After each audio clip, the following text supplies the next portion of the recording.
As I take a step on the cold concrete, I find it interesting how every step resonates in my mind. How every single step is calculated and counted. As I run and jump, I'm focused, completely concentrated and absorbed in what I'm doing. And when I look at my next obstacle and think of my movements, I do them without hesitation. I do them with a different mindset. The mindset of a practitioner of arts déplacement. I find it interesting how I use my environment in a completely different way. I mean, whoever said that I can't do a certain movement? Who said that I can't use a wall creatively?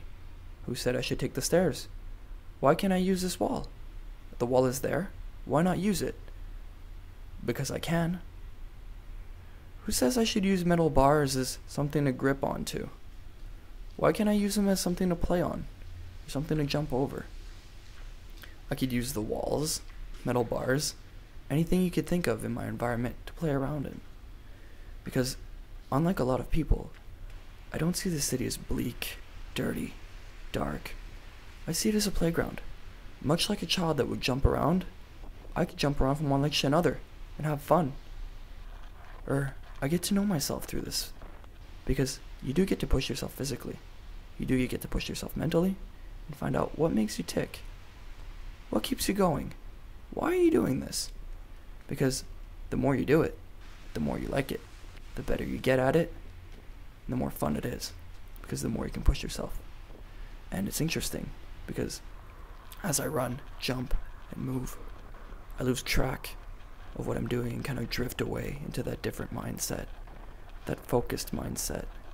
That mindset where everything is calculated.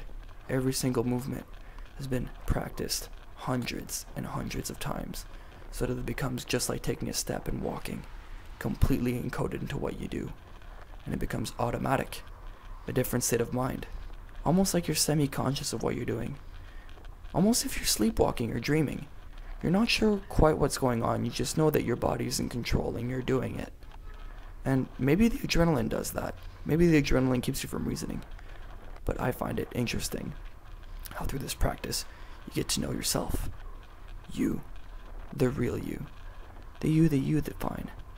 The you that's not brought down by social limitations. The you that defines your own limits.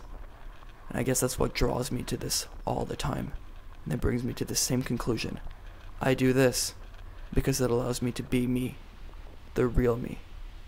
Arts Déplacement allows me to be free.